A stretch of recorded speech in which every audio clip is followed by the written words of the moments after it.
Vous écoutez Né pour un gros pain, le balado sur l'entrepreneuriat québécois. Chaque épisode, nous recevons un nouvel invité provenant du tissu entrepreneurial québécois pour parler de son expérience d'affaires au Québec. Notre mission est d'aider les entrepreneurs québécois à réaliser qu'ils sont plus québécois qu'ils le pensent. Hamza Garnati et Louis Palacio, moi-même, seront vos co-hôtes pour vous accompagner dans cette nouvelle expérience sociale. Ici, nous croyons fermement que le Québec a faim de succès. Pour ce premier épisode, nous recevons Jean-Sébastien Normando, cofondateur de Suum Produits Naturels. Nous parlerons de la réalité d'entreprendre une entreprise familiale, la capacité à accepter la critique, le manque de proactivité dans la culture québécoise et plus encore. Pour ce faire, voici vos co-hôtes, Hamza Garnati, stratège authentique, et Louis Palacio, entrepreneur idéaliste. Merci Jess de t'être rejoint à nous pour le premier épisode du podcast Né pour un gros pain. Le tout premier.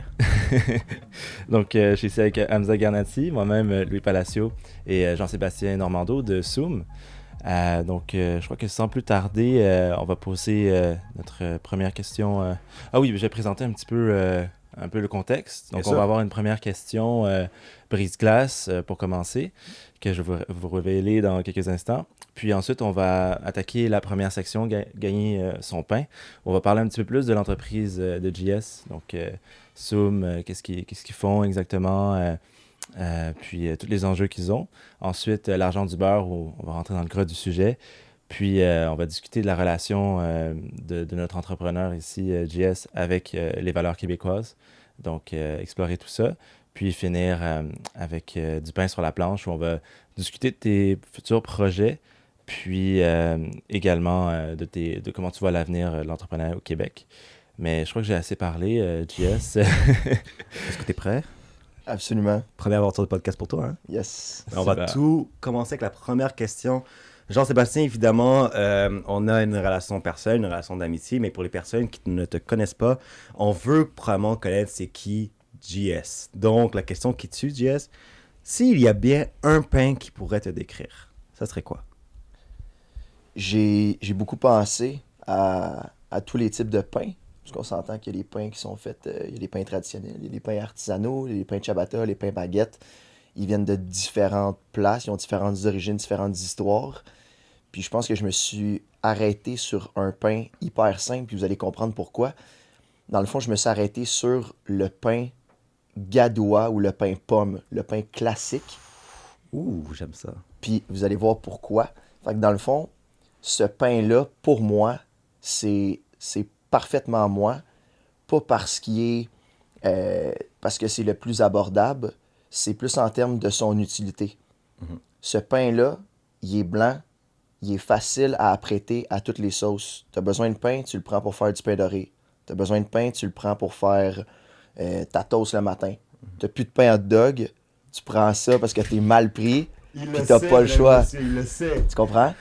Fait qu'il y a plein d'utilités à ce pain-là. Tu peux le couper. Tu as besoin de faire une sandwich à la confiture, tu plies ça en deux, ça se plie hyper facilement, versus un pain ciabatta où c'est impossible de faire quoi que ce soit. Puis je réfère ça un peu à ma vie en ce moment. Tu me dis, c'est quoi que tu fais? Go ahead, pose ta question, tu sais. Je fais tout. Est-ce que je suis livreur? Oui, je suis livreur. Est-ce que je suis stratège marketing? Oui, je suis stratège marketing. Est-ce que je fais de la vente? Absolument, je fais de la vente, tu sais. Est-ce que je fais de la compta, même si je déteste ça? Oui, je fais de la compta un peu. Les ratios de finances, je fais tout. Tu sais, quand tu es entrepreneur, quand tu es deux dans une business, puis c'est pas toi qui touche à la production, ben c'est plus ma mère qui fait la production, on parlera de ça plus tard, mais bref. Moi, je fais tout ce qu'il y a à la balance. Fait que je touche à tout. Je touche au gars qui fait les livraisons, le représentant, tu sais. Le représentant, c'est moi, tu sais. Mm-hmm. Ah, est-ce que c'est possible d'avoir un rendez-vous avec le représentant? Of course.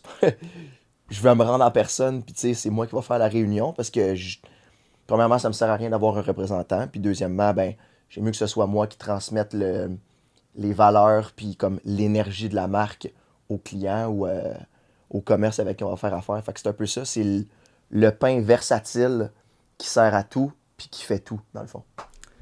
Polyvalent et indispensable. Voici Jean-Sébastien en 2 mots. Qu'est-ce que t'en penses? Moi, j'ai adoré. Je trouve que tu as monté la barre très haute pour les réponses à cette question. Oh mon Dieu, ben regardez. J'espère. Ben, en fait, j'ai vraiment aimé surtout la comparaison avec les pains hot dog quand c'est le dernier plan de secours. Tu prends le pain gadois. Ben, c'est vrai. Ben, c'est vrai. Quand t'es mal pris, c'est ça la vie. Puis je pense que être mal pris dans l'entrepreneuriat, c'est juste le quotidien, là. Tu sais, que ce soit des liquidités, que ce soit le temps. Souvent, le temps, c'est de l'argent, là. Tu sais, si, mettons, t'as pas le temps d'aller manger quelque part, ben, commande-toi quelque chose parce que si tu sais que le meeting où tu vas aller, tu peux closer pour 1500, 2000 dollars de vente, ben, on s'entend-tu que prendre du temps pour sortir, parker l'auto quelque part, aller chercher de la bouffe, revenir, repartir puis te rendre au meeting, ça, c'est peut-être 1 heure. Quand on est à Montréal, on s'entend que ça peut virer assez mal rapidement. Ben, tu sais, le temps, c'est de l'argent là, par rapport à ça. Exact. Exact. Et je pense que c'est un bon introduction à savoir, évidemment, Jean-Sébastien, oui, tu es un stratège marketing, tu es quelqu'un qui est très polyvalent, mais surtout, tu es un entrepreneur et même un cofondateur. Donc, justement, parle-moi justement de ton entreprise Soum, afin que justement, on puisse savoir un peu c'est quoi le concept, la mission, où ça a commencé. Bref, la balle est dans ton camp. Comment tu gagnes ton pain? Comment je gagne mon pain? Ça, c'est une bonne question. Comment ça a commencé? Ça a commencé où moi, j'étais pas là, en fait. C'était que ma mère qui avait ce genre de projet-là. Puis, je pense que si je me rappelle bien, c'était première année à l'université, à HEC. Elle faisait ça de son côté à la maison. Puis, je voyais que ses compétences, en fait, en entrepreneuriat ou en business sont assez moindres. Puis, là, j'ai comme commencé à la conseiller, à lui recommander des choses. Ah, tu devrais faire ce produit-là, tu devrais faire ce produit-là. Celui-ci, il est plus dans les tendances du moment, si on veut. C'est un produit qui est à la mode. Fait que j'ai commencé à placer des conseils à gauche et à droite. 2e année d'université, c'est là où j'ai comme vraiment plus rentré dans l'entreprise en regardant les coûts, en regardant comment c'était géré, la mission de l'entreprise. Tu l'as mentionné, c'est quoi la mission de l'entreprise? Pour elle, c'était de faire un produit qui va produire, si on peut dire ça comme ça, ou qui va résulter en le moins de déchets possible, puis qui soit le plus polyvalent possible. Fait que c'est pour ça qu'on essaie de prôner un peu le minimum d'ingrédients pour un maximum de bienfaits avec le moins d'emballage possible. Okay. Fait que, puis là, il y avait comme des incohérences dans ce qu'elle faisait. Au début, notre packaging, on avait du carton, on avait un collant qu'on mettait sur le carton, on avait un petit papier comme cellophane, plastique, qu'on enrobait par-dessus ça, puis après, on pouvait même rajouter des fois un petit ruban comme on met autour des cadeaux, là. Le petit ruban noir là, que tu boucles. Fait qu'on s'entend que des déchets, il y en a un puis un autre. Là. Ouais. T'sais, on est loin de quelque chose qui est 0 déchet. Là. Pour une barre de savon qui peut être vendue complètement sans étiquette, sans rien, on avait quelque chose comme 4-5 déchets, dont seulement un recyclable. Mais est-ce que au début c'était juste du savon? Vous avez dès le début un large éventail de produits comme celui-là en ce moment? Il y avait un très large éventail de produits, puis c'est ce qu'on a comme shrinké un peu. OK. Il y en avait, oui, on avait des savons. Il y avait plus de savons que qu'est-ce qu'on a en ce moment. Okay. En ce moment, on a 9 savons plus, mettons, nos collaborations. Mais juste la marque de base, au début, je pense qu'il y en avait quelque chose comme 11 ou 12, peut-être plus même. Okay. Puis c'est peut-être des odeurs qui étaient moins... Ça pognait moins, dans le fond. De qu'est-ce que je posais comme question là, à ma mère... Ben souvent, c'est « Ah, celui-là, il part moins, celui-là, il est moins populaire, celui-là, ouais, les détaillants, ils veulent un petit peu moins. » Fait que c'est juste d'un moment donné, moi, je suis arrivé puis j'ai dit « Ça, on veut plus ça, ça, on veut plus ça, ça, on veut plus ça. Ça coûte plus cher, ça part pas, puis c'est des stocks de plus qu'il faut avoir. » Fait que c'était comme de restructurer l'entreprise, de rebrander l'entreprise. C'est pour ça que en rentrant à 50% dans l'entreprise, j'ai pris 50% des parts, puis c'est là où je suis devenu justement cofondateur officiel. j'ai contacté l'entreprise Atelier Bang Bang, studio de création dans le fond, puis de sérigraphie. Puis c'est là où on est arrivé avec cette solution-là de papier hydrosoluble, justement, qui fond dans l'eau pour continuer la mission de on veut produire le moins de déchets possible. Fait que c'est vraiment ça. C'est un produit, dans le fond, je vais comme répondre à la question directement. Là. Je t'ai comme expliqué le pourquoi, mais là, je vais répondre direct. C'est des produits du quotidien qui vont impacter le moins possible l'environnement puis qui vont être le mieux pour le corps. Simple. Et moi, ayant eu la chance d'avoir été un client de Swoom, moi, quelque chose que je vais premièrement dire, c'est que c'est vraiment intéressant comment chaque détail est pensé. Exemple, l'expérience que votre site internet qui est vraiment excellent. Et quand la boîte, moi j'avais acheté une boîte de produits pour le cas des fêtes des mères. Bonjour maman. Donc, justement, l'expérience, c'est que justement les phrases sur la boîte qui te rappellent la mission éco-responsable, la qualité des produits qui est très bien décrit. Comment c'est un côté aussi minimaliste avec les chiffres, etc. Que justement, que quand on le met dans l'eau, ça part directement. Je trouve que c'est un concept fascinant qui a un énorme potentiel. Et justement, par rapport à cela, comment ça a été un peu le concept pour toi de penser, est-ce que c'est l'atelier Bang Bang, comme tu l'as mentionné, qui ont touché toutes ces idées-là, ou toi et ta mère, vous avez cette vision-là, mais ça a pris un peu de temps à faire l'exécution?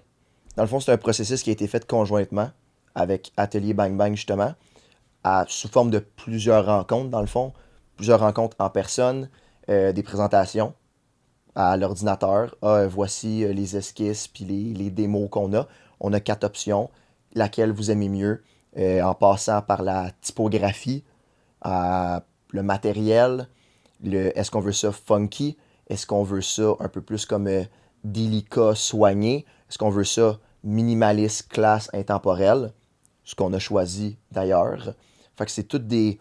Nous, on avait une idée, puis dans le fond, lui, son objectif, c'était de la mettre sur papier, puis de la faire vivre, dans le fond. Puis c'est là où je trouve que la qualité de... C'est Simon, là, le owner de Bang Bang. Puis il y a un souci du détail qui est maniaque. C'est fou, là. Puis ça, c'est hyper important pour nous, parce que moi, je crois en un truc, le consommateur est roi là-dedans. Puis c'est à lui de choisir si mon produit il est bon sur le marché, puis il vaut quelque chose sur le marché, ou s'il vaut rien. On s'entend, là. C'est pas moi qui va décider que telle personne achète mon produit. C'est lui qui décide si moi, je vaux la peine d'être là. Fait que ça vaut tout l'or du monde. Puis dans le fond, le principe derrière ça, c'est de mettre l'emphase sur l'expérience client. J'ai beaucoup étudié l'expérience client, les data par des études de marché, puis tout ça, puis les tendances pour pousser l'expérience de quand tu achètes un produit, la présentation, tout là. Que ce soit le texte, la petite phrase, le mot personnalisé, le papier soluble, le branding, la boîte, ce qui est écrit dans la boîte, la texture de la boîte, les couleurs qui sont utilisées, tout ça, ça fait partie de l'expérience de la marque. Puis le consommateur, il est comme tanné d'avoir des compagnies, puis comment je pourrais dire ça, des produits, des packages qui sont juste ordinaires, que c'est la norme. Puis l'objectif avec ça, c'était de sortir de ce qui est la norme pour augmenter la valeur ajoutée du produit puis de l'entreprise face au consommateur, justement. Puis face à la compétition, est-ce que vous êtes les premiers à avoir, par exemple, du papier hydrosoluble? Ouais. OK, donc... C'est, premier, je veux dire, au Québec, je connais personne qui fait ça, là, après m'être recherche. Au Canada, je serais pas prêt à me prononcer là-dessus parce que j'ai pas encore fait l'étude. Avant de dire quelque chose comme ça, faut pousser assez profondément, là, on s'entend, dans les datas, dans les recherches, dans toutes les plateformes. Mais au Québec, je serais prêt à dire que ouais, on est les premiers et les seuls qui offrent ce genre de papier-là. Puis comment vous restez, j'imagine, toujours à l'affût de la compétition? Comment vous reposez pas trop sur vos lauriers, dans le fond? Est-ce que vous préparez à toujours avoir la compétition qui pourrait prendre un peu le même concept? Comment tu vois ça un petit peu? 100%, c'est dans le fond, je vais être très humble dans ce que je dis, c'est notre plus grand avantage, mais c'est aussi la plus grosse faiblesse.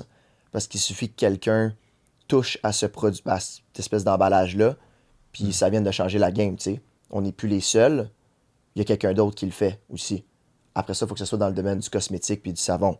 Fait que là, il y a un autre aspect, là. On vient de encore être plus niché, mais comment je me positionne, comment je fais pour rester à l'affût de la concurrence, c'est juste une recherche constante. Tu sais, je dis pas que je recherche les concurrents à toutes les semaines, mais généralement, quand il y a un nouveau concurrent qui touche à mon marché, parce qu'il y a, comme il y a plusieurs personnes qui font des produits artisanaux dans le domaine des cosmétiques, savon, baume à lèvres, des crèmes pour les mains, etc. Là.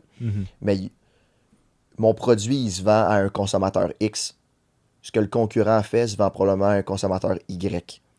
Tu sais, des emballages qui sont un peu plus comme brun, c'est soigné, petite écriture, un peu fantaisiste. C'est pas le consommateur qui va acheter ce que moi je vends. Ok.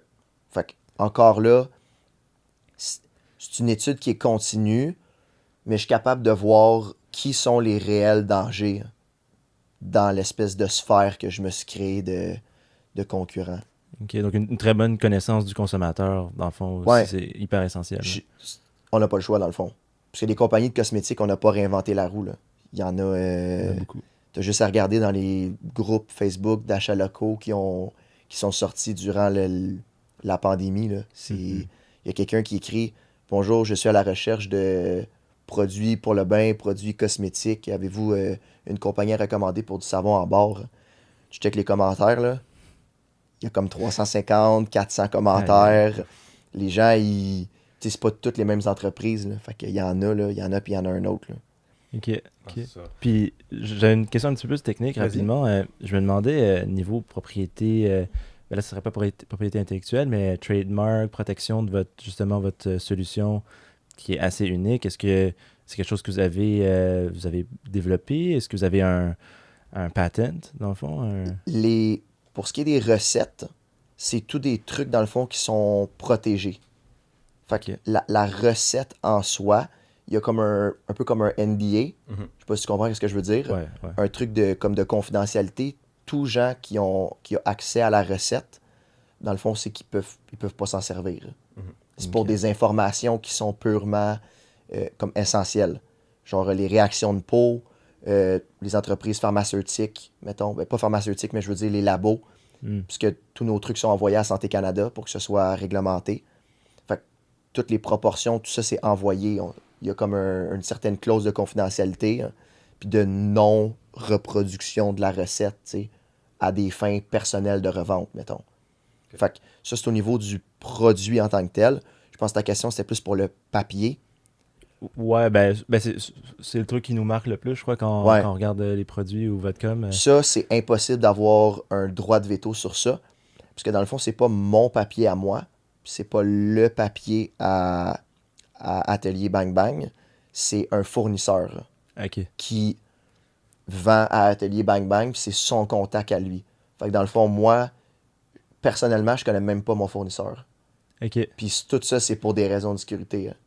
Parce que le nombre d'entreprises qui m'ont envoyé un message pour avoir ce papier-là, justement, c'est fou, là. Tout le monde s'essaye, on aimerait ça avoir ce papier-là, c'est intéressant, nanana.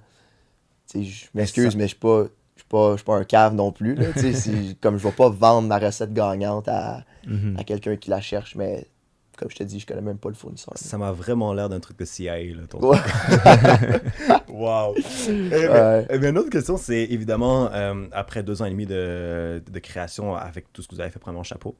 Et un des trucs, évidemment, c'est qu'on aimerait savoir, c'est sûr certain qu'il doit y avoir des obstacles et des défis qui se sont passés. Donc, tu sais, exemple, si, quand tu fais une rétrospection dans la jeune existence de ton entreprise, quels ont été un peu les challenges marquants qui t'ont vraiment shape up à l'instant même, jusqu'on est rendu maintenant? Là?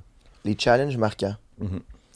Je te dirais en début de parcours, là, je peux dire ça comme ça serait les liquidités. Intéressant. Les liquidités, c'est au début, on a comme... Comment je pourrais dire ça? l'argent n'a pas été géré de façon optimale. OK? Puis l'entreprise a quasiment été créée avec un investissement de 0$. Là. Tu sais, c'est pratiquement ça. Là. Autre l'investissement qu'on a fait pour le rebranding. Ça, je compte pas ça comme un investissement, une injection de capital action. Là. C'est juste, quand tu pars une business, tu as des actifs qui soient numériques, physiques, whatever, à payer. Là, veux pas, là, pour ton packaging, etc. Mais autre ça a été une business qui avait zéro fond, zéro base, puis on a juste build up là-dessus. Puis offrir une expérience client qui est vraiment A1 hors pair, c'est vraiment difficile avec zéro liquidité. Parce que tout ce que, mettons, on gagnait, ben, on le réinjecte. On s'entend?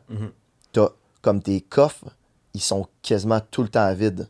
Parce que tout ce que tu prends, t'en as besoin pour scale, tu sais, pour genre réinvestir, puis comme aller chercher le prochain niveau.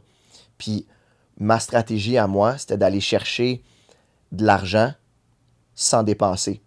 Puis la seule façon de faire ça, c'est d'envoyer des courriels puis des appels massifs à toutes les boutiques de cadeaux, de produits corporels, d'objets choisis à Montréal, les petites boutiques fancy, les épiceries zéro déchet, tous ces trucs-là. C'est, numéro un, c'est du marketing gratuit parce que tu as une vitrine dans une boutique de plus ou une épicerie de plus, whatever, un commerce. Puis en plus de ça, eux, ils passent des commandes. Fait que moi, dans le fond, c'est comme je peux passer une commande avant même d'avoir produit le stock. OK. Fait que c'est plus, j'ai pas besoin de dépenser de l'argent puis de me croiser les doigts et ça va-tu fonctionner, tu sais. Je le sais que l'argent que je dépense pour mon stock, pour ma matière première, pour mes investissements, je sais qu'au bout de la ligne, d'ici 2 semaines, 1 mois, c'est remboursé direct. Fait que ça a vraiment été ça qui m'a... Je suis comme... Mon cerveau, il est passé en mode... Faut couper dans tout ce qui est superflu. Faut dealer le plus possible avec les fournisseurs. Puis il faut essayer d'aller chercher des contrats sans dépenser. Ça, c'était au début. Là, aujourd'hui, c'est une autre paire de manches parce qu'il y a un peu plus de, il y a un peu plus de cash flow puis de liquidité là, avec tout ce qu'on a fait. Là, mais c'était pas mal ça, je te dirais, l'énorme défi. Tu sais, le fait que vous avez été capable de innover et aussi surtout le mot hustle, vos fournisseurs, etc., mais ça vous a permis ça. Et c'est sûr, certain que l'arrivée de l'atelier Bang Bang a été, je pense, à mon avis, comment tu présentes un élément déclencheur. Ça a été, je pense qu'on peut le dire, ça a été game changer. Ouais. Vraiment, là. Je pense que si j'avais pas eu ça, s'ils nous avaient... Parce que, ça, je vais vous conter une anecdote, là. Ah, vas-y, ça. La première rencontre, dans le fond, comment ça a fonctionné? Moi, j'ai envoyé un courriel dans un form. Tu sais, tu peux aller sur un site, puis tu peux remplir les... fill up de files, whatever, pour avoir une soumission pour un projet, whatever. En tout cas. Fait que là, je fais ça. C'est pas trop clair. Il y a plein de places. Il y a comme j'ai pas rempli le truc parce que ça s'appliquait pas à moi. En tout cas, là, j'écris dans les notes. J'ai pas tout rempli, mais comme fais-moi signe, tu sais, si c'est quelque chose qui t'intéresse ou comme je pense qu'on peut faire quelque chose d'intéressant. Puis il m'a répondu, je pense, une journée après. Puis là, on a eu comme un rendez-vous dans son studio. Fait que ça, c'est 1 semaine ou 2 suivant ce courriel-là, si je me trompe pas. Puis on arrive là, bien formel, tu sais. Moi, je suis bien habillé quand même, ma mère aussi. On monte dans le building, beau studio, c'est clean, un air professionnel. Puis là, il nous pose des questions. Puis mon gars, je te le dis, là, j'avais le goût de pleurer, là. Il me posait des questions. C'est quoi ton avantage concurrentiel? Pourquoi ton produit plus qu'un autre? C'est quoi vos marges? C'est quoi les... plein de trucs, là, tu sais. Avez-vous des fournisseurs solides? Où vous prenez votre branding? Ça vient de où, cette idée-là? C'est quoi votre objectif à court, moyen, long terme? C'est quoi vos budgets? Dans combien de points de vente? Puis, man, c'était juste un semi-automatique qui me posait des questions, mon gars, puis je checkais ma mère, puis j'angoissais, là, je patinais, là, ça avait aucun bon sens. Ça devait être de la bonne sauce, ça. Ah. Honnêtement, là, ça m'a shaké. Ouais. Ça m'a vraiment shaké, puis il a pris l'entreprise, puis il a fait crack, là. Il nous a détruit de A à Z, puis il nous a comme expose fois 1000. Tu sais, il a mis nos défauts de l'avant, puis j'étais même pas capable de répondre à la question. C'est quoi mes objectifs à court, moyen, long terme? Pourquoi moi plus qu'un autre? Puis c'est quoi votre vision par rapport à la marque? Je suis pas capable de dire ça en une phrase. Puis là, il me pose ça live, là. Puis lui, là, il va investir du temps, puis de l'argent, puis nous, c'est sûr, on va le payer, mais on s'entend-tu que si lui, il s'engage à nous prendre comme client, imagine si nous, on n'est pas solide. Tu sais, tu comprends? C'est comme un... Mettons, moi, j'ai la responsabilité, veux pas, de respecter ce que lui, il fait. Fait que si moi, je fais n'importe quoi avec ma marque, ben c'est comme un disrespect un peu pour ce qu'il a fait pour nous. On s'entend? Parce que lui, il tient à son image aussi. Si ça se sait que des compagnies qui n'ont pas de bon sens, ils passent pour un cave. Tu sais?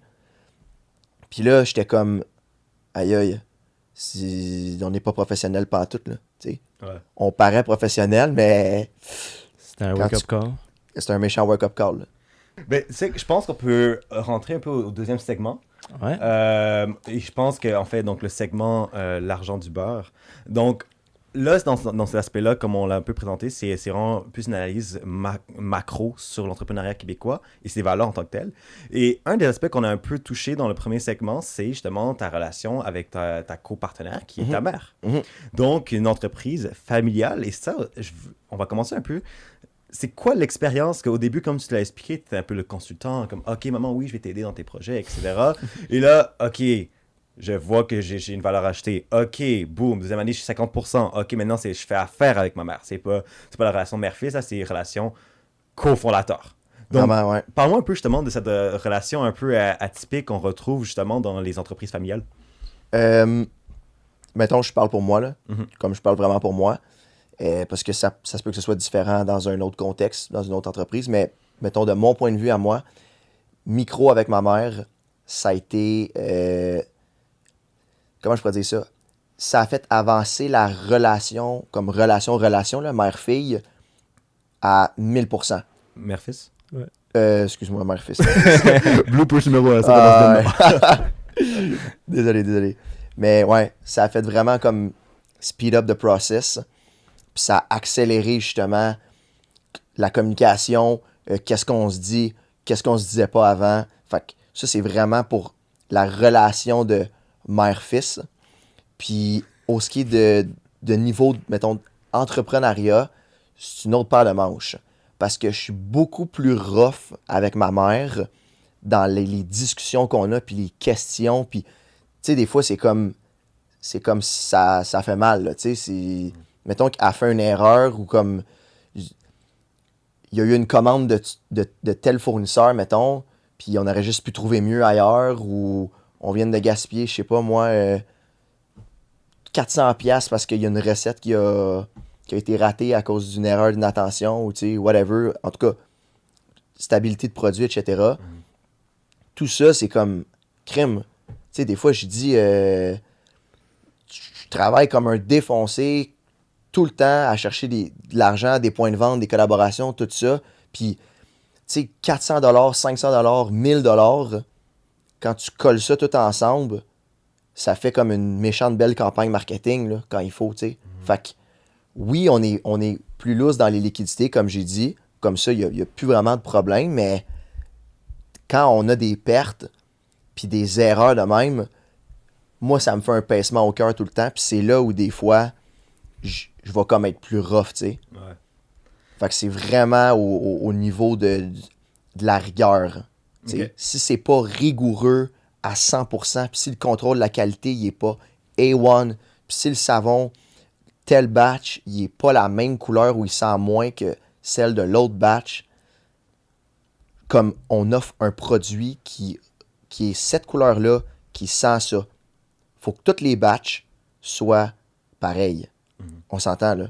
T'sais, même si c'est un produit artisanal, je veux bien qu'il y ait une différence à un moment donné. Ça fait partie du deal, là, on s'entend. Les gens y achètent un peu pour ça, mais il y a des limites dans la variation. Hein. Fait que je te dirais c'est plus à ce niveau-là, puis ça arrive pas souvent, là, genre vraiment, vraiment pas souvent. Mais s'il y a des frictions, puis là où ça peut comme jouer un peu plus rough, c'est dans des situations de même. Là. Puis de son côté, à elle, est-ce que tu sais un petit peu Des fois, ce qu'elle te reproche? Ouais, je dirais, je mise beaucoup, je value beaucoup un point de vente over un achat, un achat immédiat. Fait que quand tu fais affaire avec des boutiques, des fois, il y a deux types de contrats qu'on peut faire. Il y a de la consignation, c'est-à-dire que nous, on envoie des produits dans leur boutique. Eux, ils exposent nos produits, ils vendent nos produits, puis à tous les 30 jours, chose qui n'arrive pas souvent, désolé, à tous les 30 jours, on reçoit un paiement pour ce qui a été vendu. OK? Fait que dans le fond, nous, c'est comme si on assume le risque total d'envoyer des produits, puis qu'ils ne soient jamais vendus ou qu'ils soient endommagés, puis tout ça. On s'entend? Puis l'autre option, c'est de l'achat. Les marges sont pas pareilles, mais de l'achat, qu'est-ce qui arrive, c'est que sur réception de commande, il y a un paiement qui est fait. Je vois, OK. Ça, c'est beaucoup plus sécuritaire pour nous. Souvent, c'est beaucoup plus simple dans la tenue de livre aussi, pour les comptables, comme toute la paperasse. Ces consignations, c'est compliqué. Fait que qu'est-ce qu'elle me reproche souvent? Elle me le reproche moins là parce qu'on met beaucoup plus notre pied à terre pour de l'achat. C'est très rare qu'on fait de la consigne maintenant. Pardon. Puis, c'est vraiment ça, c'est qu'avec la consigne, puis ça, c'est mon erreur, puis je l'assume à 100%, on a perdu des centaines de dollars là, en OK. stock. En stock, OK. En stock. Ça a fait mal, là, tu sais, ou, mettons, à cause du COVID, il y a eu des boutiques qu'on avait qui ont fait faillite ou qui sont en dégringolade à cause que, mettons, Montréal, le centre-ville, c'est mort, malheureusement. Ben, ça fait mal aussi parce que ces boutiques-là, là, je te le garantis que le stock qu'ils ont en consigne, ils vont pas le payer. Là, ils ont de la misère à survivre. Fait que c'est sûr que moi, ils me donneront pas mon dû par rapport à ça. Fait qu'on a perdu quand même beaucoup d'argent. Puis si je peux comme insérer une leçon là-dedans, que j'ai comme un conseil, mettons, général, là, quand vous poussez pour rentrer dans un endroit, puis la personne ne répond pas à ses courriels ou elle répond pas à ses messages quand vous l'appelez ou whatever, puis que ça prend 3-4 fois avant de la rejoindre, finalement, elle dit oui, pensez-y 2 fois avant de faire affaire avec. Parce que, est-ce que vous voulez une relation d'affaires qui va juste d'un bord, puis l'autre personne n'est pas réceptive, puis elle s'en fout, ou vous voulez un win-win des deux côtés, puis quelque chose où l'information, elle coule rapidement, puis on peut rejoindre la personne en 24 heures, tu sais. Puis ça a été le plus gros apprentissage, je pense, que j'ai eu des relations d'affaires en B2B. Pousser, puis jamais avoir l'espèce de relation solide immédiate. Ça, c'est quelque chose qui a comme détruit mon plan un peu, tu sais. OK. Que je me suis adapté avec ça. Puis maintenant, j'imagine ton pourcentage est beaucoup plus... ouais, ouais. C'est vraiment axé sur la relation, je mets mon pied à terre, c'est de l'achat, ça marche comme ça, nos conditions sont vraiment bonnes, les livraisons sont rapides, tu sais, ça coûte pas cher, il n'y a pas de minimum d'achat, nanana. Fait que c'est tous des trucs qui... On fait plus de consignes, mais on a rajouté plein de petits points qui font le bonheur des détaillants dans des conditions d'achat, mettons. OK. Ouais.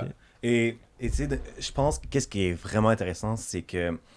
Et ça aussi, je pense que c'est une discussion que je vais avoir avec vous deux par rapport à cela, c'est... Tu sais, la valeur de la famille au Québec, c'est très important, mais en affaires, c'est qu'il y a cette ligne entre personnel et professionnel. OK? Exemple, moi et Louis, quand on a nos meetings pour le podcast, pour les autres projets, etc., c'est sûr qu'on a des différences, c'est normal, on est humain. Mais on va pas franchir la ligne personnelle. Tandis que toi et ta mère, c'est différent parce que il n'y a pas plus personnel que ça. La division est dure à trouver aussi, j'imagine, des fois. Là. Ah, c'est Ouais. sûr. Puis surtout, au Québec, c'est quand la relation familiale est très importante. Mais exemple, c'est pas une relation familiale où... C'est pas une vision en fait que... Ah, je suis la mère, tu es le fils, donc tu m'écoutes. C'est Non. très chaleureux, c'est comme on est ensemble, on est une unité, Ouais. etc. Donc, tu sais, comment on perçoit un peu justement les différences entre la perception de la famille au Québec et le réflexe que ça donne aux entrepreneurs comme Jean-Sébastien? Tu vois? Ouais. Non, je comprends ta question. Puis, je pense que l'avantage que j'ai avec ma mère, c'est qu'il y a comme... Pas il n'y a pas de filtre, mais c'est comme... il y a personne qui prend le power sur l'autre, mettons, puis tout le monde a son point à ajouter, puis les opinions sont comme pesées également, tu sais. Si moi j'apporte un point, c'est justifiable selon X, Y critères, puis ça vaut l'investissement ou ça vaut la dépense, peu importe, ben ça vaut la peine. Puis si après ça, ma mère a servi d'abord, puis elle a dit, ben non, qu'est-ce que tu dis là? Il y a ça qu'il faut qu'on fasse. On peut pas faire ça. C'est juste pas bien pensé de faire ça là. Tu sais, c'est juste d'user du gros bon sens, puis à date, ça a fonctionné parce que à chaque fois que j'ai quelque chose qui me passe par la tête ou des idées, nanana, c'est pas comme j'impose pas ça, tu sais. Je suis pas comme. Il y a une différence à faire entre tomber amoureux de nos idées puis de notre projet, puis de tout le temps rester dans le réel, de qu'est-ce qui se passe réellement, tu sais. C'est comme l'entreprise, y a-tu une croissance? Elle avance-tu dans le temps? Tu sais, y a-tu une évolution possible tout le temps? Puis je pense que c'est ça qu'on est bon là-dedans. On se remet tout le temps comme. On met tout le temps le pied à terre. De ouais, OK, on est là, on a fait ça dans le passé, on s'en va là dans le futur. Puis toutes les démarches puis les investissements qu'on va faire de là à telle date X, ça va être pour se rendre à ce but-là.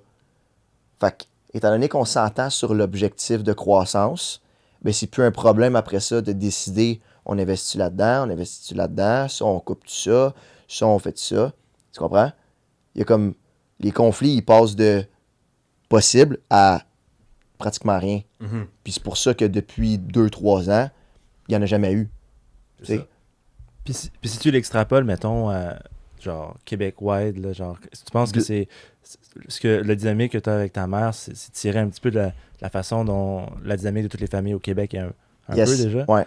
Ben, je pense que puis ça, on se le fait dire par les Français d'ailleurs. OK. On est très, très gentil, courtois, comme on est chaleureux, tu sais.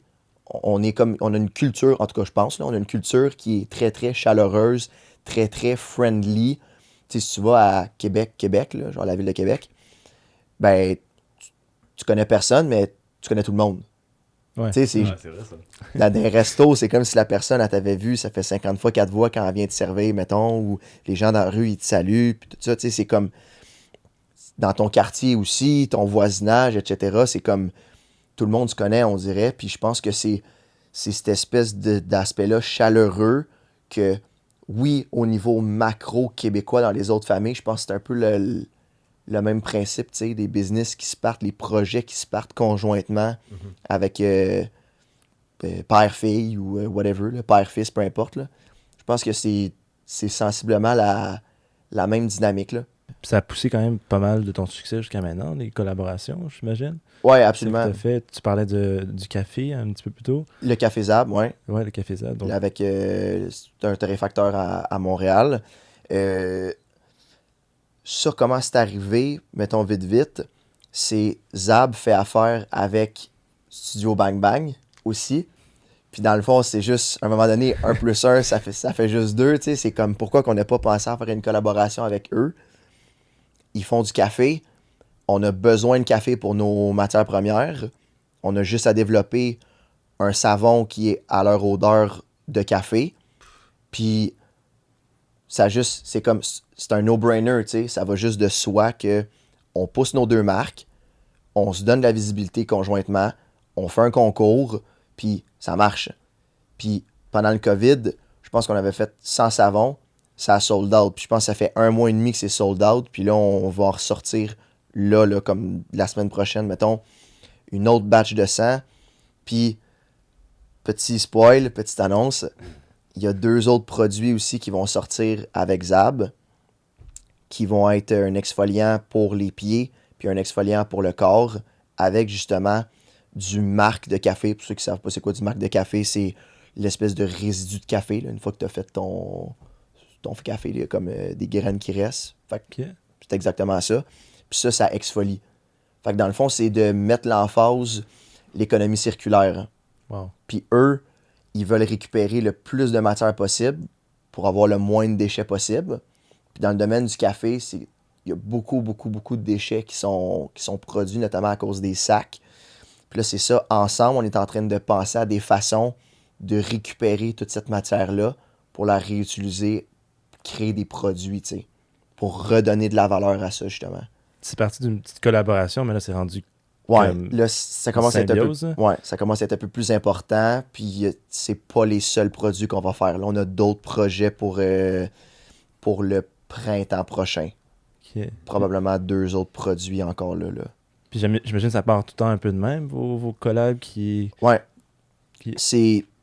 c'était une idée, en fait, que j'ai eue suite à la collaboration avec Zab, de créer ce que j'ai appelé la série Découverte. Puis ça, je me suis inspiré d'une conférence qu'on a eue à HEC où la vice-présidente marketing de Boréal était là. Puis elle a expliqué sa stratégie d'affaires. Puis ça m'a fasciné comment elle a remonté l'entreprise. Puis c'est avec sa série Artisans. Elle a demandé à des artisans de brasser des bières pour Boréal, dans le fond. Puis elle a créé une série de bières avec ça. Puis ça a fait fureur. Puis moi, je me suis dit, moi, je suis un artisan, ce serait juste stupide de pas essayer de faire un espèce de concept comme ça, tu sais. Fait que c'est là où j'ai pris Zab, je l'ai classé là-dedans. Puis là, je mentionnerai pas les deux autres compagnies qui vont suivre parce que ça serait de vendre le punch à tout le monde. Mais Là. ça va venir très bientôt. Mais c'est à venir très bientôt, en effet. Puis il va y avoir cette espèce de trio-là qui va s'appeler la série Découverte, dans le fond. Puis le principe derrière ça, c'est de mettre la lumière sur d'autres entreprises du Québec, qui sont des petites entreprises, pas des géants, puis de faire un échange de visibilité, puis comme un échange de savoir puis de connaissances de comment eux y opèrent, puis comment on peut comme créer des produits complémentaires pour ajouter à l'offre de service, tu sais, par rapport aux déchets que eux ils font puis que à moi je fais. Fait que, Mais perso, je trouve ça juste beau. Et ça, je pense que c'est un autre aspect qu'on peut parler souvent sur le Québec, c'est cette envie de collaborer. Et ça, je pense qu'un truc, tu sais, on va pas trop parler de la pandémie, mais quelque chose de vraiment frappant qu'on a remarqué, c'est comment les personnes se serrent. Et ça, c'est un truc, justement, la croissance de l'entrepreneuriat québécois, c'est une des raisons pourquoi c'est aussi grandissant, c'est la collaboration. C'est le fait de dire, hey, regarde, je fais un truc, tu fais un truc, au lieu de dire qu'on est compétiteur, pourquoi pas juste faire une collaboration où on cherche, comme tu l'as dit, le win-win. Ouais. Et ça, c'est quelque chose que, disons, quand je compare un peu avec aux États-Unis, c'est une culture plus, désolé pour le terme anglais, mais shark, Ouais. c'est très compétitif, je prends les très, parts de très marché. capitaliste. Vraiment, vraiment. Exact. Mais ici, au Québec, c'est, et regarde, pourquoi pas, on s'entraide parce qu'on a un plus commun. Mais, Vas-y. mais, excuse-moi de te couper. Non, Ça, vas-y. je veux juste mettre un mot là-dessus. Dans le fond, c'est la relation d'amitié. C'est pas un partenariat, c'est une relation que tu crées avec la personne, puis t'es juste d'accord de suivre la même voie. Ouais. C'est tout, là. Parce que moi, quand je m'en vais là tantôt, là, chez Zab, là, au paquebot Mont-Royal, je vais arriver là-bas, ça se peut que la personne avec qui je fais affaire, Simon Louis, il est là, il va peut-être m'offrir un café, tu sais, c'est friendly, là. Je m'en vais chercher du stock, il m'offre un café, il va peut-être m'offrir un dîner, on va peut-être jaser un peu. Tu sais, je parle avec une madame aussi d'entreprise, on s'appelle à toutes les semaines pour savoir où on en est avec les collabs, les projets, etc. Tu sais, on essaie de trouver des solutions, fait que c'est comme... C'est juste nice, tu sais. Ouais. On fait de l'argent avec ça, c'est vraiment cool, les gens ils sont fans, mais avant tout, la relation est solide, là, tu sais. Je veux quelque chose, elle veut quelque chose, puis c'est le même envie. Et ça, qu'est-ce qui est insane, c'est que ça, tu parles un partenaire direct. Mais exemple, là, tu vas à un incubateur, ou tu vas à la chambre du commerce, ou tu vas à différents types d'organisations, tu as toujours cette approche, et si le besoin est là, je vais te ramasser pour dire que ta business, il y a des problèmes à faire, mais c'est as a good friend que je t'ai dit ça. Ben oui. Puis ça, 100%. C'est quelque chose que, exemple, Louis, toi qui as récemment participé à un projet avec Machiavel pour le démodé, tu as plusieurs entrepreneurs qui pitchaient, mais en même temps, tu avais aussi après, tu as reçu des courriels pour dire hey Louis, félicitations, puis ça venait d'autres entrepreneurs pour te féliciter. Tu sais, parle-moi un peu justement de comment ça s'est passé un peu ton expérience avec le côté chaleureux. Ben, il faut dire que déjà, c'était une expérience de 4 mois avant le démodé, donc c'était vraiment une formation. Puis je crois que pour faire le pont avec ce qu'on disait, c'était le plus marquant de tout ça, c'était vraiment les entrepreneurs qui venaient parler puis qui n'avaient aucun problème à partager aussi leur expérience. Donc, ils parlaient vraiment, tu sais, ils te parlaient quasiment en amis un petit peu, là. C'était des petits groupes quand même là, qui facilitaient la chose. Ouais. Mais tu n'avais pas cette impression de barrière et tout. Tu devenais soudainement un peu une partie de leur cercle, puis ils t'intégraient un petit peu à te parler des choses qui se passent dans leur entreprise qu'ils ne disent pas nécessairement à tout le monde. Moi, je trouve que c'était vraiment intéressant. Puis si on revient au démodé, une partie, c'était présenter le projet. Donc, je présentais Machiavel, mais ensuite, c'était vraiment des entrepreneurs ou des gens justement de groupes comme PME Montréal, Futurpreneurs. Puis là, comme tu disais, ils étaient vraiment ouverts à donner la critique, basée sur leur expérience.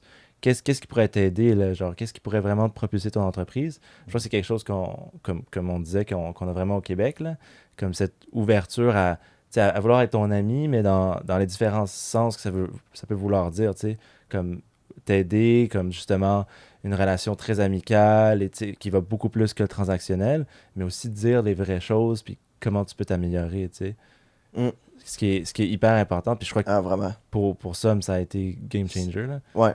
Puis vraiment, justement, d'avoir la critique, d'avoir les conseils, tu sais, de créer, d'avoir une espèce d'image tu sais, moi, j'essaie tout le temps d'avoir comme un idéal de l'entreprise que j'aimerais avoir, puis de qui essaie de se rapprocher le plus possible. Genre, mettons, je vais donner un exemple, là, je pense que je vous en avais parlé précédemment, là, mais avec Annie Rouleau de The Unsettled Company, qui est rendu énorme. Belle Tu entreprise sais, québécoise. ça a explosé.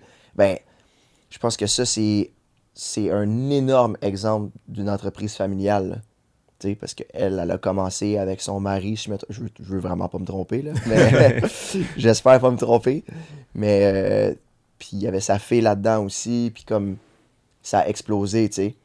Puis je trouve tellement que qu'est-ce qu'ils font, c'est inspirant, la façon dont ils font affaire, de comment ils développent leurs produits, leur image de marque, tout ça, c'est A1. Fait que d'avoir une espèce de mentor caché idéal, puis d'avoir la critique face-to-face aussi pour te garder terre à terre. Comme ça, tu peux comme, OK, ça c'est ce que je veux, mais là, je me suis fait dire ça, fait que faut que je travaille sur ces points-là. Ouais. Tu sais, c'est tout le temps dans le constructif, dans le fond. Je crois que ça serait pas faire justice à notre auditoire si on parlait pas un peu comme si on real talk un peu, sans donner les détails bien entendu, mais juste comment c'est, tu sais, on a parlé un peu de liquidité, mais est-ce que tu vas pouvoir vivre ton entreprise bientôt? Est-ce que c'est déjà le cas?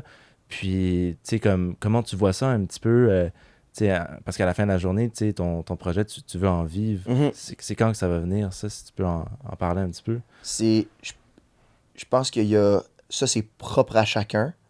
Puis je pense qu'il y a un détail qui est ultra important. C'est possible de vivre de quelque chose. Ça dépend de tes standards dans la vie, de ce que tu veux. Ça, c'est la réponse classique, là, assez conventionnelle, nanana. Mais qu'est-ce que je veux dire, c'est, moi, si j'arrête, mettons que je me verse un salaire récurrent, puis je dis, moi, j'arrête d'investir. Qu'est-ce que tu penses qui arrive quand tu arrêtes d'investir? Tu peux plus scale, tu sais. C'est difficile de scale après. Fait que c'est un choix à faire. L'objectif, en fait, mon objectif personnel, c'est d'avoir un sideline qui génère de l'argent, juste pour payer mes dépenses, pour me faire vivre, pour me donner un revenu, etc., qui est assez constant, pendant le temps où, sous je vais avoir assez scalé pour plus avoir besoin de réinjecter une trop grosse partie de mon investissement pour rescaler. Je sais pas si ça fait du sens, qu'est-ce que je veux dire? Ouais, je pense que Je ouais. comprends. Tu sais, c'est comme si, mettons, demain matin, là, mettons à tous les mois, on a un contrat de 2000 qui vient de se rajouter. 2000 net. OK? Après dépenses, après tout. 2000 net. C'est le fun de se verser un peu d'argent de ça. On s'entend? Puis je split half avec ma mère, c'est sûr ça ferait du bien. Ben oui. Ouais. Sauf que si je te dis, si j'économise pendant, mettons, 3 mois, ce 2000-là, j'ai 6000$. Puis si je te dis qu'avec ce 6000$-là, pendant Noël, je peux faire 12 000. C'est sûr que je prends le 12 000. Tu sais? Ouais. Tu sais, étant dans une entreprise familiale ou, par contre, une entreprise familiale, oui, mais c'est 2 générations différentes. Auquel que vous avez, tu sais, exemple, ta mère qui est plus proche de la retraite que toi. Ouais. Exemple, c'est. Mais non, mais comme. Ben oui, maman, Jean-Sébastien, je vous adore beaucoup. Je vous envoie la bise. Mais. Non, mais c'est ça, certain, Cantal, que. Tu sais, comme tu l'as dit, il y a plusieurs avenues de risque. Très bien présenté, mais justement, tu sais, est-ce que, exemple, plus ta perception face à des expériences vécues ont été modifiées depuis, justement, que tu t'es mis à 50% en tant que, genre, actionnaire avec Zoom? Ben, je suis quelqu'un, en fait, j'aime prendre des risques, mais j'aime pas ça prendre des risques. Dans le sens où j'aime prendre le risque quand il est quand même calculé. Hein. Ouais. Mais je pense qu'avec une business, puis j'essaie de me mettre du plomb dans la tête en écoutant plein de podcasts, justement, ou de vidéos, d'instructions, des conseils d'entrepreneurs passés. Pas juste des multimillionnaires, mais juste des gens qui ont réussi puis qu'il faut prendre des risques, il faut investir. Yep. Si tu n'investis pas, si tu prends jamais de risques, à un moment donné, c'est que si tu essayes gros, tu peux avoir gros. Si tu essayes tout le temps petit puis à reculons, tu essayes, mais tu y vas de reculons parce que tu le sais que t'as peur, ben c'est pas ça qui va payer dans le long terme. À un moment donné, il faut que tu prennes un risque, il faut que tu fasses une action de cave. Faut que tu fasses une action de cave, que tu te lances dans le vide, puis c'est comme, là, tu vas frapper un mur, puis c'est sûr qu'il faut que tu travailles pour que ton investissement que tu as fait là, il vale la peine. T'sais. C'est ça qu'on a fait un peu avec Atelier Bang Bang, d'investir une grosse somme d'argent comme ça, quand on avait comme pas de liquidité, ben, on s'entend-tu que si la business, ça fonctionne pas dans les 2 prochaines années, là, il y aurait eu un problème, tu sais, au départ. Il y aurait eu un méchant problème, là, parce que là, tu as une dette à rembourser, ta compagnie, ça lève pas, nanana. Fait qu'à un moment donné, tu t'imposes de ne pas te donner de choix. Ça doit fonctionner, dans le fond. Puis je pense que là où il y a plein de gens où ça marche pas, c'est qu'ils mettent juste pas le temps, l'énergie, puis ça, je pense que c'est un peu dans la culture québécoise, on n'est pas des acharnés, je parle au niveau global, on n'est pas des acharnés. On est un peu comme, tu sais, l'humain québécois, je trouve, il est un peu comme paresseux. On s'entend? Avec toutes les technologies, tu sais, dans le temps, il fallait qu'il se lève pour aller ouvrir la télé, là. Genre, là, on a une télécommande, ça fait clic. Tu sais, c'est aussi simple que ça, mais je veux dire, ça, tout le monde là, mais plus généralement, je trouve que les Québécois c'est moins des acharnés à travailler pour que leur business, elle explose. Puis, tant mieux pour ceux qui l'ont fait, là. Tu sais, je dis pas que on est des pourris puis tout ça, c'est juste que je trouve que il a travaillé, puis il a travaillé efficacement puis durement pendant longtemps. Puis je pense que ça, c'est si tu crois à ton projet puis tu crois à ton produit, tu vas réussir. Tu feras peut-être pas 5 millions par année, hein, mais si pour toi, faire 70 000 en salaire par année puis vivre de ta propre entreprise, c'est ça ton objectif dans la vie, mettons, puis ça, c'est correct de vivre comme ça, ben tu as autant réussi que la personne qui fait 5 millions par année puis qui est autant heureuse, tu sais. Fait que je pense que c'est par rapport aux objectifs que tu as, mais je pense qu'il faut travailler fort, honnêtement. Okay. Ben, présenté de même, là, c'est vrai. Là. Je pense que c'est un peu un cliché de travailler fort, mais c'est vrai que c'est peut-être un vestige du passé. C'est un gros cliché de travailler fort, là. Ouais, mais je crois que tu as un bon point, que c'est peut-être un vestige du passé qui est du moment où on était né pour un petit pain qui reste encore. Ouais. Donc, je pense que c'est quelque chose que peut-être qu'on peut travailler en tant que société, quelque chose qui peut peut-être nous ralentir un petit peu. Là. Mais tu sais, c'est sûr que le mot paresseux, il est harsh. Oui, non. Ouais. Puis je pense, moi personnellement, je le qualifierais un peu plus comme un terme d'un manque de proactivité. Exact. Parce qu'on n'est pas habitué à être proactif. Je pense que c'est quelque chose que on a un peu, tu es dans la zone de confort, on est bien, puis on est habitué à soit un peu accessible, puis qu'on fait pas grand-chose. Mais là, dans l'entrepreneuriat, il n'y a rien que tu reçois, là. Mais c'est une switch, je pense.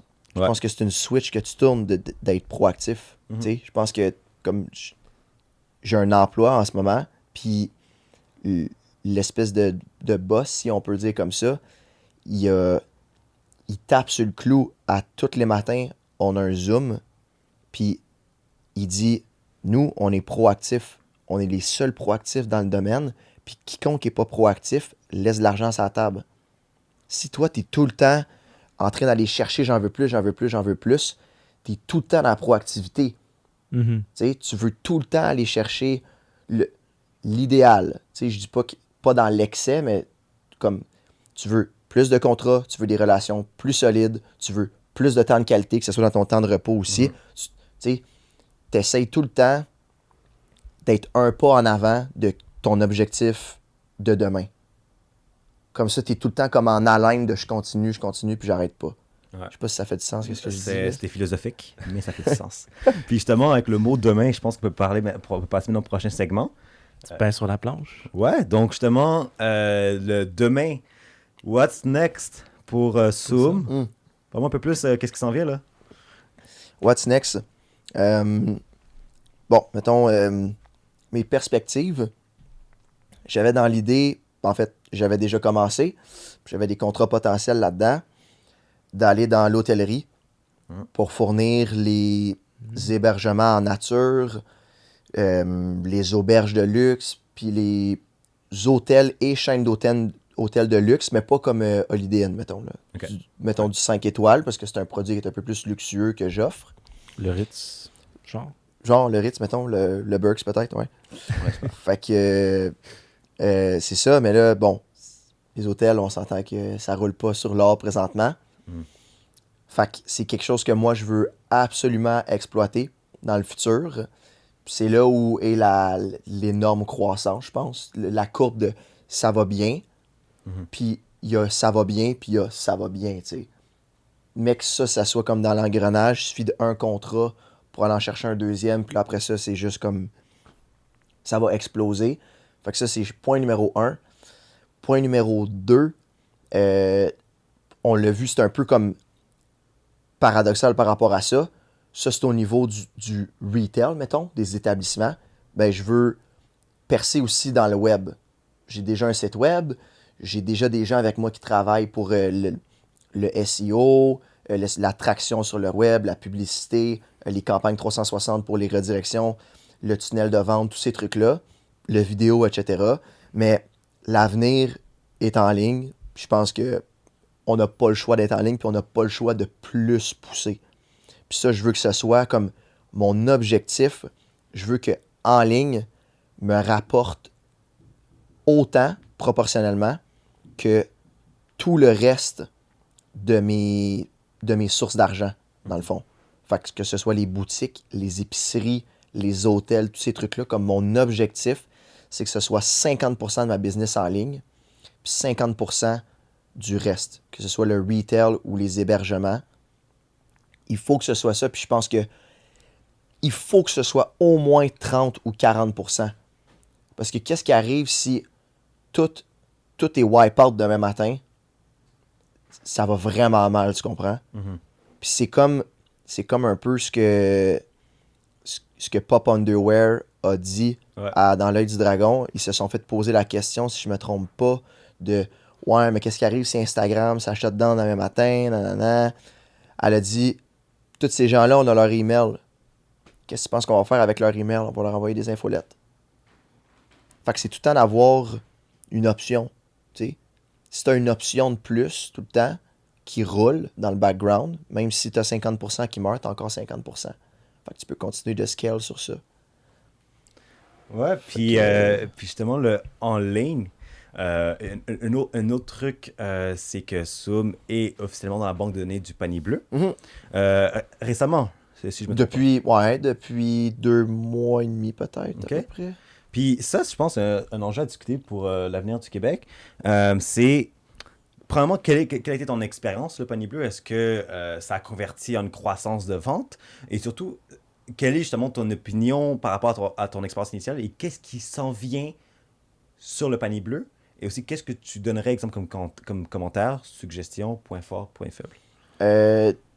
Premièrement, énorme initiative, je pense. Vraiment, là. Gros bravo au gouvernement qui a pensé à ça. Je pense que c'est bien de faire rayonner c'est comme des pages jaunes numériques, si on veut. Fait que ça, super. Est-ce que ça a généré de l'attraction sur mon site? Oui, c'est clair. Comme tout annuaire numérique. Fait que ce qu'on appelle les backlinks. Hmm. Fait que c'est clair. Est-ce que ça a généré des ventes? Je pense que oui aussi. Faudrait que j'aille voir les stats, mais il me semble que j'en ai vu passer à cause de ça, du lien de redirection. Maintenant, point fort, point faible. V'là 2 mois et demi, il y avait beaucoup moins d'entreprises qu'il y en a aujourd'hui. Puis d'ici 1 an, ils vont en avoir le double, d'après moi. Plus il y a d'entreprises qui vont ouvrir, ils vont tous se racheter sur le panier bleu, puisque là, le panier bleu, tout le monde sait c'est quoi. Fait que je pense que le gros point fort, c'est que c'est friendly user. Puis les gens qui sont sur ce projet-là, ils répondent hyper vite. Comme moi, mon adhésion d'entreprise, ça a pris même pas une semaine. Là. C'est fou. Là. Ouais. Je me suis inscrit à d'autres plateformes en ligne pour vendre mes produits. Puis je pense que ça a pris comme 1 mois avant que ça rentre. Là. Puis on s'entend-tu que le panier bleu, il y a bien plus d'entreprises à chaque jour qui se sont inscrites que n'importe quel autre site internet, à part Amazon, mettons. Là. Mais je te parle d'un site québécois. Là. Pour quelque chose qui a été fait par le gouvernement, c'est étonnamment efficace. Ah, c'est étonnamment efficace puis étonnamment friendly user aussi. Là. J'ai pas été sur la plateforme récemment, mais comme Elle t'arrives s'améliore là-dessus constamment. puis c'est comme boom. Là. T'as comme une barre de recherche puis tapes ce que tu veux dedans puis tu vas trouver l'entreprise que tu veux, si elle est sur le panier bleu. Là. Puis je pense que le gros downside, par exemple, c'est que tu peux pas acheter sur le panier bleu. Là. Puis moi, je trouve qu'il y a une grosse incohérence à ce niveau-là aussi. Ça s'appelle le panier bleu. Ouais. C'est un panier. Comme un panier, oui, il y a un panier, tu peux retrouver des trucs dedans, mais quand tu checkes le panier, t'achètes qu'est-ce qu'il y a dans le panier habituellement. Fait que, moi, je sais pas, je ferais comme... Je mettrais un e-commerce là-dedans. Je permettrais aux entreprises d'avoir comme une deuxième boutique en ligne sur leur page du panier bleu avec justement une plateforme où tu peux ajouter au panier. Puis là, tout prend son sens de le panier bleu. Ben, tout ce que tu achètes dans ton panier, c'est tous des produits québécois. Fait que, moi, je trouve qu'il y a une grosse opportunité qui est manquée. Là. Donc, ça se transforme éventuellement en site transactionnel ou qu'une plateforme parallèle peut-être vient se joindre. Tu sais quoi ma zone Québec? Ok, vas-y. C'est quoi? C'est une j'ai oublié le nom de la personne, mais il me semble que c'est une dragon qui a ouvert ce principe-là. Ok. Je sais qu'il y a... Ouais, Louis, tu peux ouvrir le site? Il y a aussi... Ouais, ben c'est ça. Ça a été ouvert, il me semble que ça a été ouvert il y a pas longtemps. Ok. Encore une fois dans le COVID. Puis c'est une dragon qui avait lancé ça, si je me trompe pas, là. Ouais. Ça Puis là, on rentre vraiment plus dans le transactionnel, là, dans le fond. Ah, c'est une plateforme transactionnelle, là, ça. Ça, c'est Ok. comme... Ça, c'est une vitrine de vente, là. Vraiment. Ok, wow. C'est pas très connu. Peut-être que ça gagne à être plus connu. Ouais, Comme là, c'est la première fois absolument. que j'entends parler de ça. Il y a Twigsy aussi. Je sais pas si vous avez vu passer ça. C'est vert, c'est comme un logo blanc sur vert. Ah TWIGGZY, me semble. La boutique écologique québécoise. Eux, ils se placent dans l'écologique. Ok. Exact, c'est vraiment tout ce qui est comme éco-responsable. Il y a du zéro déchet, le produit naturel aussi. Mais je pense. est-ce que justement, tu sais, on va voir deux sites internet qui rentrent un peu aussi dans les valeurs de Soum. Est-ce que Mhm. pour toi, ça serait peut-être une viabilité justement de t'associer avec des plateformes en ligne? C'est déjà fait. Ils parlent de c'est- connaissances. Ouais. Il y en a, j'ai peut-être une. Mettons, entre 5 et 10, c'est difficile à dire, Ouais. entre 5 et 10 plateformes en ligne comme ça qui vendent mes produits.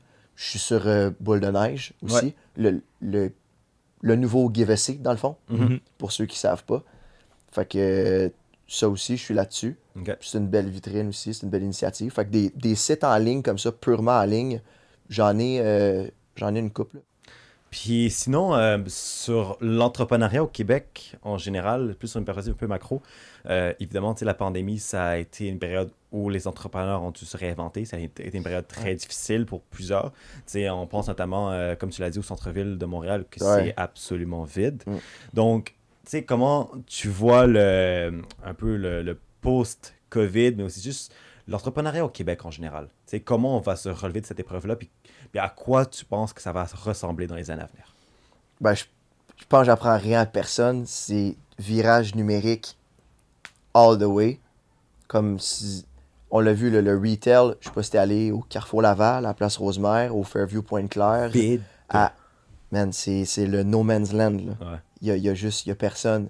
Puis moi, j'étais allé à la Place Rosemère, puis j'étais allé au centre d'achat Rockland. Rockland, c'est pas si pire.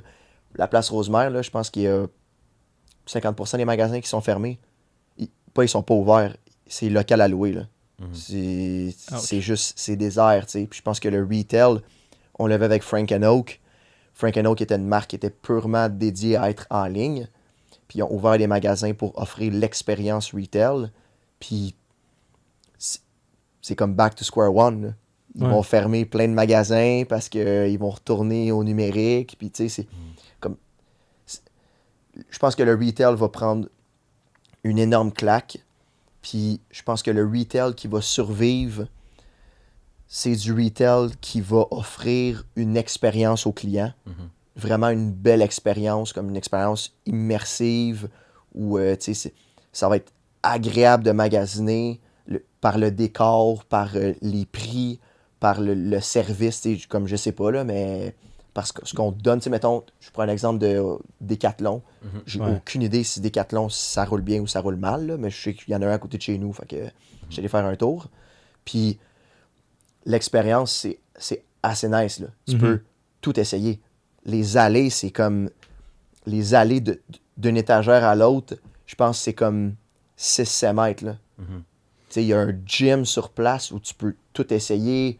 Les bars à chin-up, le vélo, tu peux faire du vélo. Tu peux te promener dans le magasin en vélo aussi. Fait que je pense que c'est ça le futur. Puis, comme je l'ai mentionné tantôt, l'expérience client, si tout le monde est en ligne, les colis vont arriver. Est-ce que tu livres une boîte de carton brune avec un sticker dessus puis ton colis à l'intérieur?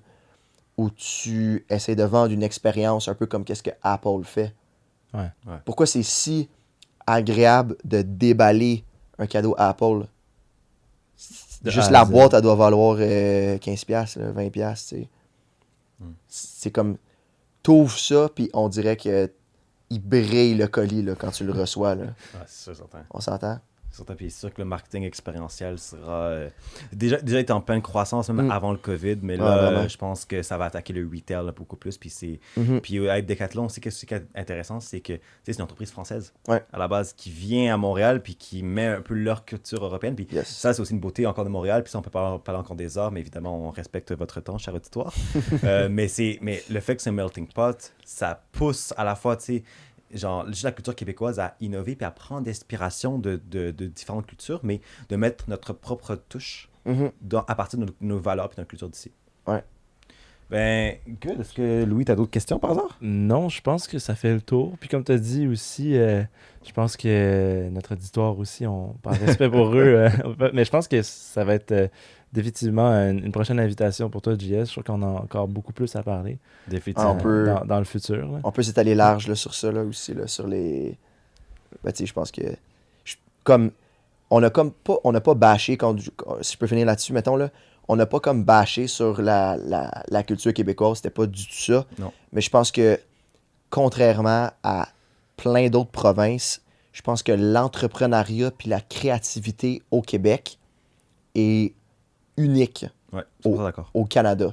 En termes de culture souche, mettons, je pense qu'on a beaucoup d'entrepreneurs ici versus les autres provinces. C'est peut-être une fausse impression que moi j'ai, mais je trouve que les mesures en place qui sont mises à Montréal puis au Québec pour ce qui est des incubateurs, les subventions, les bourses, tout ça, on peut pas dire que les mesures sont pas en place puis que les gens sont pas motivés à se partir en affaires parce que ça serait de mentir.